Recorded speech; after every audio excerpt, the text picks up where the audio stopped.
Hi hello friends, welcome back to our channel.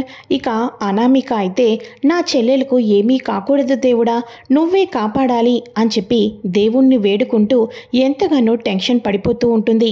మిస్సమ్మకు phone చేస్తున్నా Missamma phone lift చేయకపోవడంతో అనామికకు మరింత కంగారు పెరిగిపోతూ ఉంటుంది. అదే టైంలో కరెక్ట్గా ఇంటి ముందు కారు ఆగటం, ఇక వెంటనే మిస్సమ్మ కనిపించడంతో మిస్సమ్మ నీకేం కాలేదు కదూ, నువ్వు బాగానే ఉన్నావు కదూ అని చెప్పేసి గట్టిగా అయితే హాక్ చేసుకుంటుంది. అదేంటి, ముందుగా మీకు కూడా తెలుసా నన్ను ఆయన ఇక్కడికి తీసుకొని వచ్చిందే పక్కా ప్లాన్ అని? ప్రేమ లేదు, ఏమీ లేదు అంటే మీరందరూ కూడా కలిసి ఆడుతున్న నాటకం ఇదంతా కూడా అని చెప్పేసి ఇక మిస్సమ్మ మరి కాస్త బాధపడుతూ ఉంటే, ఏం మాట్లాడుతున్నావు, నువ్వు ఫోన్ లిఫ్ట్ చేయలేదు కదా, ఆ టెన్షన్లో ఏమైందా అని కంగారు పడుతున్నాను, నువ్వు దేని గురించి మాట్లాడుతున్నావు అని అనగానే, ఆ బాబ్జీ గారిని పట్టుకోవటం కోసం నన్ను ఆయన మధ్యలో వాడుకున్నారు, నేనేమో పిచ్చిదానిలాగా ప్రేమతో నన్ను పిలుస్తున్నారేమోనని ఎగురుకుంటూ వెళ్ళాను అని చెప్పేసి చెప్తూ ఉంటుంది. అవునా, అలా అయితే మరి ఆ బాబ్జీ గారు దొరికాడా అని అనగానే, లేదు వాడు తప్పించుకున్నాడు అని చెప్పేసి ఇక ఫ్రెష్ అయ్యి వెళ్ళి లాన్లోకి అయితే వెళ్ళిపోతుంది. తప్పించుకున్నాడన్న మాట విన్న తర్వాత మనోహరి తెగ సంబరపడిపోతూ ఉంటుంది కదా. ఇక వాళ్ళ వర్క్స్ అన్నీ కూడా కంప్లీట్ చేసుకొని ఈవినింగ్ వస్తారు అమర్ రాథోడ్ వాళ్ళు.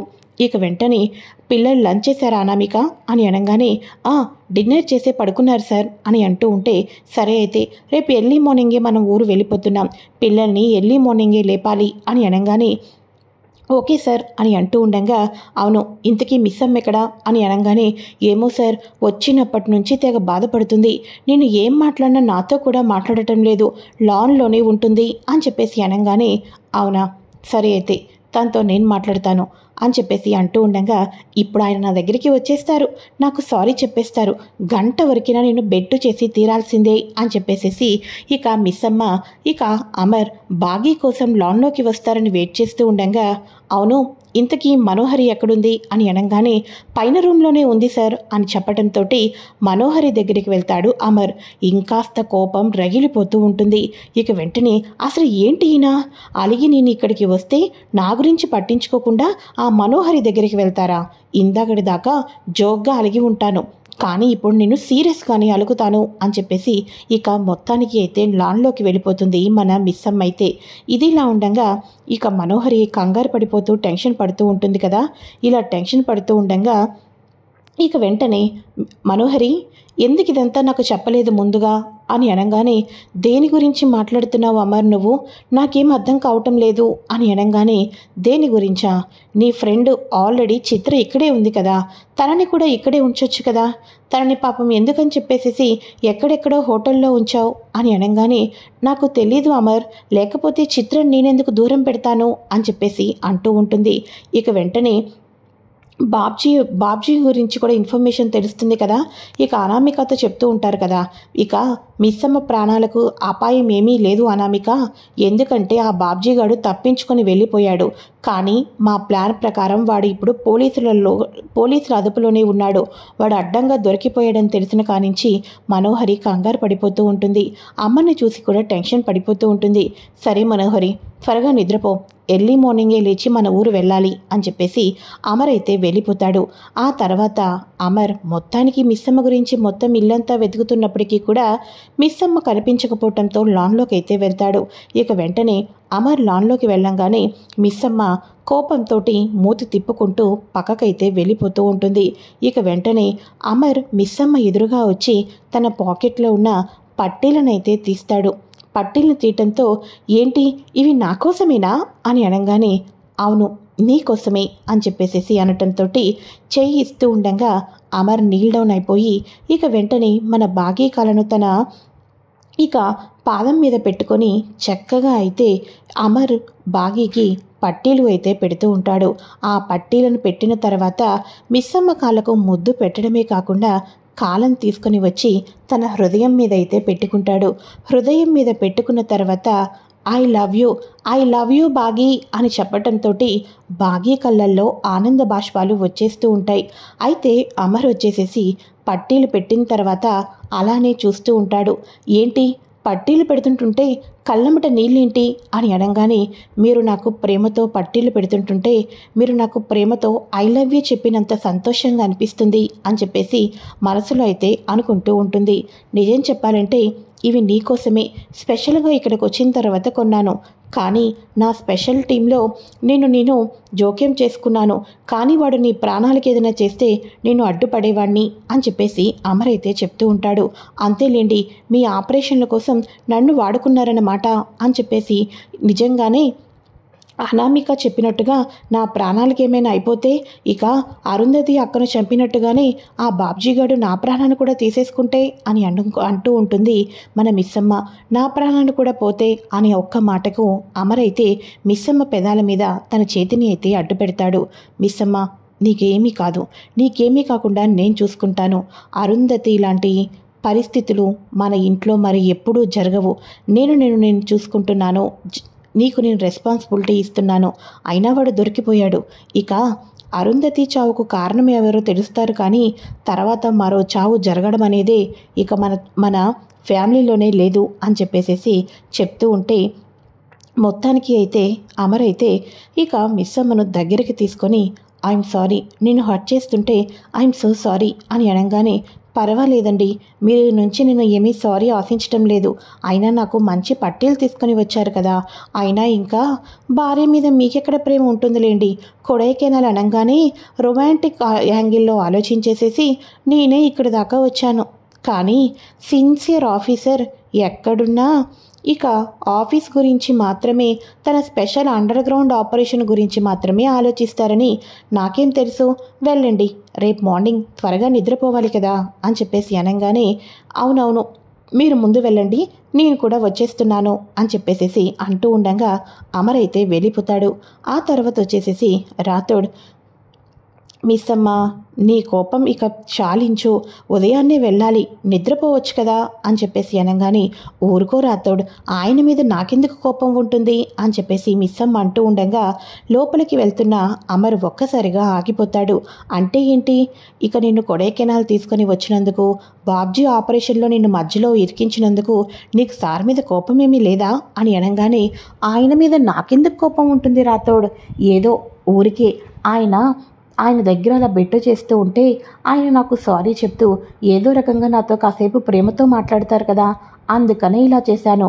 అయినా అరుంధతి అక్క ప్రాణాలు తీసినవాడు ఎవరో తెలుసుకోవాలి అంటే నా ప్రాణాలనైనా అడ్డంగా పనంగా పెడతాను, కానీ నేనెందుకు కోపడతాను రాథోడ్ అని చెప్పేసి అనగానే, సరిపోయారు మేడం, సరిపోయారు అని చెప్పేసి, సరే అయితే ఎర్లీ మార్నింగే వెళ్ళాలి, పదండి లోపలికి వెళ్దాం అని చెప్పేసి అంటూ ఉండగా అమర్ అవన్నీ వినేసేసి ఇక వెంటనే రూమ్లోకి అయితే వెళ్ళిపోతాడు.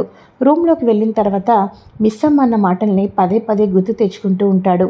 ఇదిలా ఉండగా మార్నింగ్ అయ్యేసరికి ఇంటికైతే వచ్చేస్తారు. ఇక వెంటనే సదాశివం, నిర్మలమ్మ, ఎలా జరిగింది మీ కొడైకెనాల్ ప్రయాణం అంతా కూడా అని అంటూ ఉండగా ఇక వెంటనే అప్పుడు మిస్సమ్మ అంటూ ఉంటుంది, కొడైకెనాల్ తీసుకుని వెళ్ళింది హ్యాపీగా ఎంజాయ్ చేయడానికి కాదు అత్తయ్య, అండర్ గ్రౌండ్ ఆపరేషన్ కోసం అని అనగానే, అవునా, అండర్ గ్రౌండ్ ఆపరేషన్ కోసమా అని అనగానే, అవునమ్మా, అరుంధతి ప్రాణాలు తీసిన ఆ బాబ్జీగాడు పోలీసుల కస్టడీలోనే ఉన్నాడు, వాడు ఇప్పుడు తప్పకుండా నిజం చెప్తాడు అని చెప్పేసి అనగానే, పోనీలే, ఇన్నాటికి ఒక సమస్యకు పరిష్కారం దొరికింది అని చెప్పేసేసి ఇక వీళ్ళందరూ సంతోషంగా ఉంటే, మనోహరి ఎలా అయినా సరే పోలీసులను కలవాలి, బాబ్జీ గాడికి ఎన్ని కోట్లు ఇచ్చినా సరే నా పేరు మాత్రం చెప్పొద్దు అని వాడికి రిక్వెస్ట్ చేసుకోవాలి, లేకపోతే నేను అమర్ దగ్గర అడ్డంగా దొరికిపోతాను అని చెప్పేసేసి ఇక మిస్సమ్మ అయితే ఇక మనోహరి అయితే కంగారు పడిపోతూ ఉంటుంది కదా. ఇలా మనోహరి కంగారు పడిపోతూ ఉండగా ఇక ఒక్కసారిగా మనోహరికి ఫోన్ కాల్ అయితే వస్తుంది. ఎవరా అని చూస్తే ఇక తన భర్త. ఇదేంటి ఈ టైంలో రణవీర్ చేస్తున్నాడు అని భయపడిపోతూ ఉంటుంది. ఇక వెంటనే, ఏంటి మనోహరి, ఫోన్ ఎత్తడానికి టైం పడుతుందేంటి అని అనగానే, సర్లే ఎందుకు చేసావో చెప్పు అని అనగానే, అంటే ఏంటి, అప్పుడే మర్చిపోయావా, లాయర్ గారు ఇక తొందరగా కేసు సాల్వ్ అయిపోతుంది, నన్ను ఊరికి రమ్మన్నారు, నేను వచ్చాను, కోర్టుకు వెళ్ళి మనిద్దరం సంతకాలు పెడితే ఈసారి విడాకులు తొందరగా వచ్చేస్తాయి, మర్చిపోయావా అని అనగానే, అబ్బా ఇప్పుడు కోర్టుకా అని అనగానే, ఇప్పుడు కాదు, రేపు రావాలి. కోర్టుకు వస్తే తొందరగా ఈసారి మనకు డైవర్స్ వచ్చేటట్టు చేస్తానన్నారు లాయర్ గారు. నీ సంతకాలు కావాలి అని అనగానే, సరే అయితే వచ్చి చస్తాలే, ఇంకేం చేస్తాను అని అనగానే, నువ్వు వచ్చి చావక్కర్లేదు మనోహరి, రాకపోతేనే ఆ తర్వాత పరిస్థితి నీకు తెలుసు కదా అని చెప్పేసి రణ్వీర్ అయితే బెదిరిస్తూ ఉంటాడు. ఫోన్ కట్ చేసిన తర్వాత మనోహరి, ఛా, అందరూ నన్ను బెదిరించిన వాళ్ళే, అందరూ నాతో ఆడుకునే వాళ్ళే, ఛా, నా పరిస్థితి ఇలా అయిపోతుందని అస్సలు ఊహించలేదు అని చెప్పేసేసి ఇక మనోహరి అయితే అనుకుంటూ ఉంటుంది. అయితే అక్కడ బాబ్జీకి పోలీసులు చిత్తకొట్టుడు కొడుతూ ఉంటారు. చిత్తకొట్టుడు కొట్టి, నిజం చెప్పు, నీ వెనకాతలు ఎవరున్నారు, నిజం చెప్పు అని చెప్పేసి అంటూ ఉండగా, నిజం చెప్పేద్దామని చాలాసార్లు అనిపిస్తూ ఉంటుంది బాబ్జీకి. కానీ ఎప్పుడైనా సరే నువ్వు పోలీసులకు నిజం చెప్పావే అంటే నీ వెనకాతల నీ ఫ్యామిలీ ఉందని మర్చిపోకు, నీ ఫ్యామిలీ నా చేతుల్లో మొత్తం కూడా ఖతమైపోతారు అని మనోహరి బెదిరిస్తుంది కదా. ఆ మాటని గుర్తు తెచ్చుకొని మనోహరిని రక్షించడం కోసం కాకుండా తన ఫ్యామిలీని రక్షించుకోవటం కోసం వాడైతే నిజం చెప్పడు. ఇక వెంటనే ఇక మొత్తానికి అమర్ పోలీసులకు కాల్ చేసి వాడి నోటి నుంచి నిజాలు ఏమైనా వచ్చాయా అని అనగానే, ఇప్పుడైతే నిజాలు రాలేదు సార్, కానీ మనం వాడిని అక్కడి నుంచి మన ఊరికి తీసుకొని వచ్చాం కదా, కోర్టుకు తీసుకొని వెళ్ళి వీడికి ఒక సంతకం చేయించాల్సి ఉంటుంది. సంతకం చేయించిన తర్వాత తిరిగి మళ్ళీ లాకప్కి వేసిన తర్వాత ఈసారి నిజంగానే మీరు చంపుతుంటుంటే మేము ఆపాం కదా, కానీ ఈసారికి వీడు నిజం చెప్పండి సార్, కానీ మేడం గారు చనిపోయిన దానికి ఒక అర్థం ఉండాలి అంటే వీడి ప్రాణాలు పోవాలి కదా, అందుకోసమే వీడి ప్రాణాలని తీసేద్దాం, ముందు రేపు మార్నింగ్ కోర్టుకు తీసుకుని వెళ్ళి సంతకం చేయించి తీసుకుని వద్దాం, ఆ తర్వాత వీడిని ఎలా చేయాలో, ఎన్కౌంటర్ చేయాలో లేకపోతే లాకప్లోనే మీరు చంపేస్తారో మీ ఇష్టం అని చెప్పేసి పోలీసులు చెప్తూ ఉంటారు. ఆ మాటలన్నీ కూడా ఓ పక్క నుంచి వింటూనే ఉంటాడు బాబ్జీ. నా పని అయిపోయిందా అని చెప్పేసి ఒకటే కంగారు పడిపోతూ ఉంటారు. అయితే మార్నింగే మనోహరి విడాకుల కోసం రణ్వీర్ వస్తే మళ్ళీ కోర్టుకు వెళ్తుంది కదా. ఇక అమర్ వాళ్ళేమో బాబ్జీ సంతకం కోసం పోలీస్ స్టేషన్కి అయితే ఇక కోర్టుకైతే వెళ్తారు. బాబ్జీని లోపలికి తీసుకొని వెళ్తూ ఉండగా బాబ్జీ వచ్చేసేసి మనోహరిని చూస్తాడు. మనోహరి ఆనందంగా ఫోన్లో మాట్లాడుకుంటూ సంతోషంగా కనిపిస్తుంది. నా గురించి నన్ను విడిపించడం కోసం మానిపించేసి నువ్వింత సంతోషంగా ఉంటావా, నీలాంటి వాళ్ళ కోసమా నేను ఇప్పటిదాకా నిజం చెప్పలేదు మనోహరి, నేను వీళ్ళకు నిజం చెప్పేసిన తర్వాత నేను బయటకు రిలీజ్ అయిపోయి నా ఫ్యామిలీని నీ నుంచి దూరంగా తీసుకొని వెళ్ళిపోయి ఎక్కడైనా బ్రతికేవచ్చు, కానీ ఈ రోజుతో నీ నిజస్వరూపం తెలిసిపోయింది. నువ్వేమో సంతోషంగా ఉంటే నువ్వు చేసిన తప్పులకు నేను బాధపడాలా, నిన్ను ఎలాగైనా ఇరికిస్తాను అని చెప్పేసి బాబ్జీ అయితే అనుకుంటూ ఉంటాడు. ఇక్కడేమో మనోహరి అలానే రణ్వీర్ ఇద్దరు కూడా భార్యాభర్తలుగా సంతకాలు అయితే చేస్తారు. ఆ తర్వాత బాబ్జీని అయితే మొత్తానికి అయితే సంతకాలు పెట్టించేసిన తర్వాత మళ్ళీ స్టేషన్కి అయితే తీసుకుని వెళ్ళిపోతారు కదా.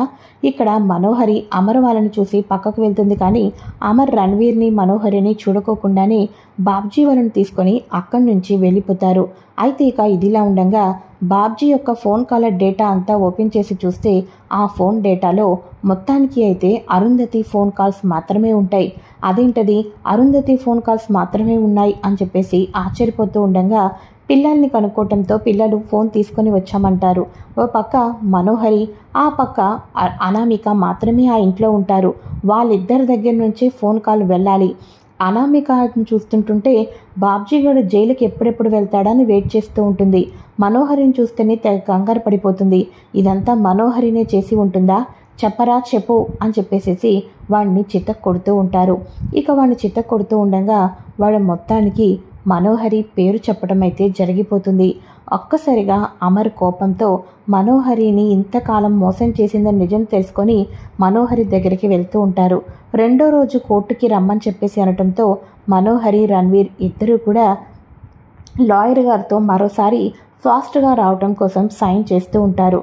కోర్టు దగ్గర మనోహరి ఉందని తెలుసుకుని వెళ్ళిన అమర్కి బాబ్జీ గారు చెప్పిన మాటలన్నీ విని అమర్ మనోహరి యొక్క నిజస్వరూపం తెలుసుకుని వెళ్ళేసరికి భార్యాభర్తలుగా రణ్వీర్ మనోహరి పరిచయం అవుతారు అమర్కి. అయితే ఇక ఒక్కసారిగా షాక్ అయిపోతాడు. ఏంటి మీరిద్దరూ భార్యాభర్తలా అని చెప్పేసి అనగానే అప్పుడు మనోహరి అనుకుంటూ ఉంటుంది, అరుంధతి ప్రాణాన్ని చంపింది నేను అని ఆ బాబ్జీ గారు చెప్పేశాడు. నన్ను వెతుక్కుంటూ వస్తున్నాడని అర్థమైపోయింది. నాకు ఫోన్ చేసి చిత్ర అంతా కూడా చెప్పేసింది. ఇప్పుడు నేను ఆరుని చంపానని జైలుకు వెళ్ళటం కన్నా రణ్వీర్ భార్యగా నటించడమే మంచిదేమో అని నా సిక్స్త్ సెన్స్ నాకు చెప్తుంది అని చెప్పేసి, అవును అమర్, ఈ మధ్యనే పెళ్లి చేసుకున్నాం అని చెప్పేసేసి మొత్తానికి అయితే అమర్తో చెప్తుంది. కానీ జైల్లో ఉన్న బాబ్జీ నీ పేరు చెప్తున్నాడు అని అనగానే, నాకేం అవసరం అమర్, వాడు కావాలని టాపిక్ని డైవర్ట్ చేయటం కోసం ఇదంతా చెప్తున్నాడు. ఆరు ప్రాణాలు తీయవలసిన అవసరం నాకేముంది, నాకు కూడా ఒక ఫ్యామిలీ ఉంది, నేనెందుకు ఈ రకంగా చేస్తాను చెప్పు అమర్ అని చెప్పేసేసి ఇక మొత్తానికి కూడా రణ్వీర్ని భర్తగా అడ్డు పెట్టుకొని అరుంధతి ప్రాణాలు తీయించలేదు అని చెప్పటానికి ఈ విషయాన్ని అడ్డు పెట్టుకుంటుంది మనోహరి అయితే. మరి నెక్స్ట్ ఎపిసోడ్లో అసలు రణ్వీర్కి మనోహరికి పెళ్ళి ఎక్కడ జరిగింది, ఎప్పుడు జరిగింది, ఇవన్నీ కూడా బయటకు అయితే తీయబోతున్నారు. ఇవన్నీ కూడా బయటకు తీసిన తర్వాత అప్పుడు నిజం తెలుసుకుంటాడు అమర్. ఇంట్లో ఉన్న అంజలి పాప ఎవరు పాపో కాదు, రణ్వీర్కి అలానే మనోహరికి పుట్టిన కన్న కూతురు దుర్గే అంజలి అని నిజం తెలుసుకుంటున్నాడు రానున్న ఎపిసోడ్లో అయితే. ఇది ఫ్రెండ్స్ లేటెస్ట్ ఎపిసోడ్. ఇక బాబ్జీ చెప్పిన మాటల ఆధారంగా మనోహరిని ప్రతిదీ కూడా ఇంట్రాగేషన్ చేసిన తర్వాత అప్పుడు మనోహరి నిజస్వరూపాలన్నీ కూడా బయటపడబోతున్నాయి.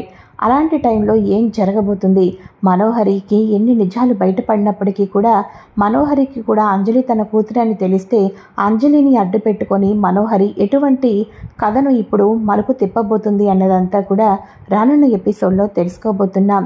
ఫ్రెండ్స్, మీకు గనక ఈ వీడియో నచ్చినట్లయితే లైక్ చేయండి.